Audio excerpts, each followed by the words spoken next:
অসাধারণ দেখতে হয়েছে, কিন্তু খেতেও আশা করি খুব ভালোই হবে। তা দেখুন কীভাবে বানালাম।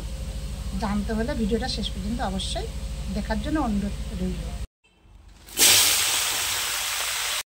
হ্যাঁ বন্ধুরা, দেখুন আজকে নিয়েছে চিংড়ি মাছ। চিংড়ি মাছগুলোকে কেটে ধুয়ে পরিষ্কার করে নিয়েছি। কড়াইয়ে দিয়ে দিয়েছি তেল দিয়ে চিংড়ি মাছগুলোকে আমি প্রথমে ভেজে নেব। আর এই দেখুন এখানে নিয়েছি কচু শাক। কচু শাকগুলোকে আমি প্রথমে ভেজে ন্যাকড়া করে মুছে নিয়েছি, নিয়ে ছোটো ছোটো করে কেটে নিয়েছি। তারপরে আবার একটু ধুয়ে নিয়েছি।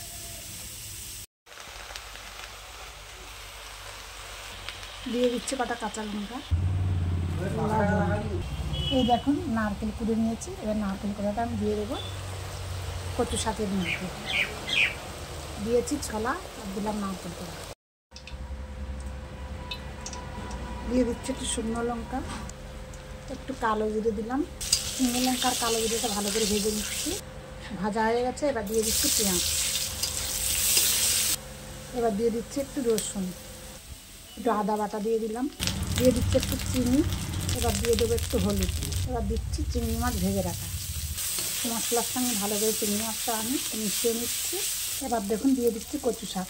সেদ্ধ করে নিয়েছিলাম ছোলা নারকেল দিয়ে লবণ দিয়ে এর মধ্যে এবার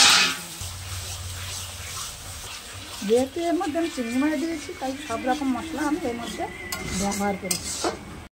দিয়ে দিচ্ছি একটু জিরা গুঁড়ো, যদিও হয়ে এসেছে এই জন্য দিয়ে দিলাম জিরা গুঁড়োটা। জিরা গুঁড়োটা আমার ভেজে গুঁড়ো করে রাখা ছিল। এর মধ্যে সামান্য পরিমাণে একটু গরম মশলা দেবো। কচু শাকের এই রেসিপিটা এইভাবে বানিয়ে একদিন দেখবেন বন্ধুরা।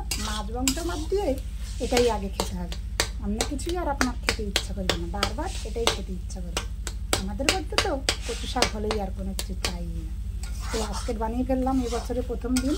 এখনও কোনো দিন খাওয়াই হয়নি, আজকের বানানো। তো আমার এটা হয়ে গেছে, আমি এবার এটা নামিয়ে দিচ্ছি।